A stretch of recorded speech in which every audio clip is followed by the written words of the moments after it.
Idée de business 2025. Outils inconnus pour t'assurer de commencer avec 0 échec. T'en as assez de toutes ces idées qui sont dans ta tête que tu n'arrives pas à concrétiser. Tu veux lancer une box par abonnement, tu veux t'assurer le succès, mais t'as peur de l'échec. Tu te demandes en permanence si ça marche pas, si tu perds du temps, si tu perds de l'argent, si personne ne s'intéresse à ton produit. Aujourd'hui, je vais te révéler un outil ultra simple à mettre en place qui va te permettre de valider ton idée à coup sûr, qui va te permettre en fait de changer ton idée en réussite. Donc on va regarder comment valider tes idées sans risque, comment éviter les erreurs coûteuses, comment créer une communauté engagée qui attend ton produit avec impatience. Mais avant ça, il va falloir absolument que tu changes de mentalité et que tu arrêtes de croire que l'idée parfaite existe. Il n'y a pas d'idée parfaite. Il n'y a rien en fait qui puisse t'assurer le succès à part la méthode que je vais te présenter. Donc tu ne sentiras jamais en fait la certitude que ton idée est bonne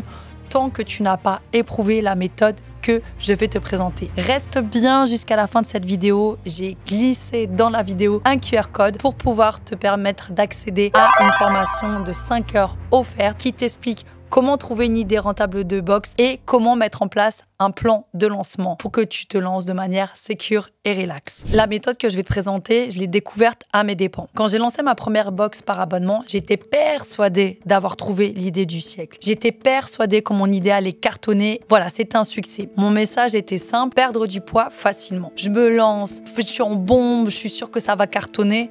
Et la vérité, flop total. Là, j'ai vécu ce que tu redoutes le plus. Rien, pas de vente, la galère. Tous les mois, pour te dire la vérité, je rajoutais de l'argent pour que mon entreprise fonctionne. Qu'est-ce qui a fait mon erreur? Où est-ce que je me suis plantée? Alors que j'avais passé un temps de dingue à faire un beau marketing, un temps de dingue à faire un beau site internet, un temps de dingue à bien chercher les produits, où est-ce que j'ai foiré? À ton avis? Eh bien, la plus grosse erreur, c'est celle dont on va parler aujourd'hui, c'est que je ne parlais pas avec mon audience. J'ai créé un produit qui était sorti de ma tête et je ne l'ai jamais en fait confronté au public avant en fait de démarrer. Le jour où j'ai décidé et où j'ai commencé à parler avec ma communauté, que j'ai commencé à comprendre ce qu'ils voulaient, que j'ai commencé à ajuster mon produit par rapport à leurs attentes. Je suis passée d'une box qui galérait à 1 500 € de chiffre d'affaires tous les mois à une box qui faisait 15 000 € de chiffre d'affaires de manière régulière et organisée. Donc, ce qu'on va regarder aujourd'hui dans la vidéo, c'est comment trouver les réponses sûres à toutes tes questions sur comment nommer ton produit, quel prix définir de produit, quelle photo choisir pour ta pub, quelle photo choisir sur ton site internet, comment en fait sécuriser tout ton lancement à maximum. Cette méthode, c'est la méthode qu'on peut appeler la méthode Test and Learn.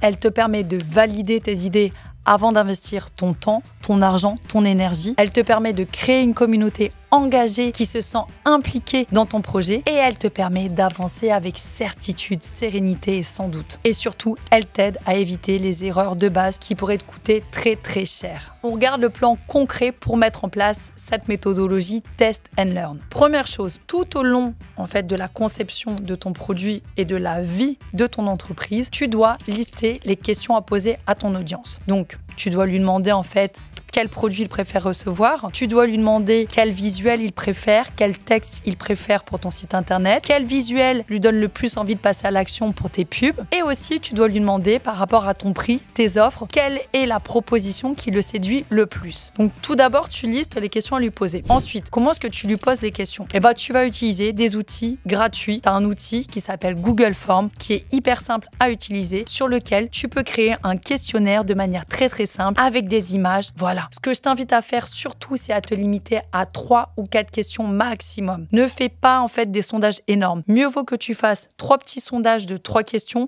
plutôt qu'un gros sondage de 9-12 questions. Après, tu peux utiliser d'autres outils payants, Brevo, Typeform, mais Google Forms, ça fait très bien le job. Troisième chose qui est hyper importante, lorsque tu fais tes sondages, collecte les mails des participants. Ça va te permettre en fait, pendant la phase de création de ton produit, de collecter des coordonnées, des contacts qui seront des prospects avec qui tu vas pouvoir leur dire quand tu lances ton produit. Et quatrième étape, tu lances ton sondage. Tu partages ton sondage sur les réseaux sociaux, dans des groupes Facebook, dans des publicités. Et là, tu vas commencer à rentrer dans le vif du sujet et à avoir des feedbacks sur toutes les questions que tu te poses. Voilà, c'est simple, c'est rapide, c'est l'essentiel en fait pour pouvoir réussir ton entreprise. C'est l'essentiel pour pouvoir ne pas te scratcher au sol. Si tu restes enfermé dans ta bulle, à ne pas parler avec les gens avec qui tu vas vendre, ouais là, il est fort probable en fait que tu puisses t'exploser au sol. Par contre, Si tu arrives en fait avec une idée de je veux faire quelque chose qui vous correspond, je veux faire quelque chose qui vous plaît, qu'est-ce que vous voulez, qu'est-ce que vous préférez, et bah c'est comme ça en fait que tu vas faire un produit qui plaît aux gens et que ton entreprise va être prospère. Alors tu vas me dire mais comment est-ce que je fais si jamais personne ne répond à mon sondage? T'inquiète pas, les gens ils vont répondre à ton sondage. Ce que je t'invite à faire, je vais refaire une vidéo prochainement pour expliquer en fait les basiques de la construction d'un bon sondage. Donc abonne-toi à ma chaîne pour recevoir les notifications et pour savoir en fait quand je vais créer cette prochaine vidéo. Maintenant qu'on a vu comment s'assurer de partir avec une idée forte, je t'invite à regarder la prochaine vidéo qui t'explique en fait les 5 étapes pour pouvoir structurer ton lancement. Je te dis à très vite et n'hésite pas à m'indiquer en commentaire sur quel sujet est-ce que tu souhaites que je fasse mes prochaines vidéos.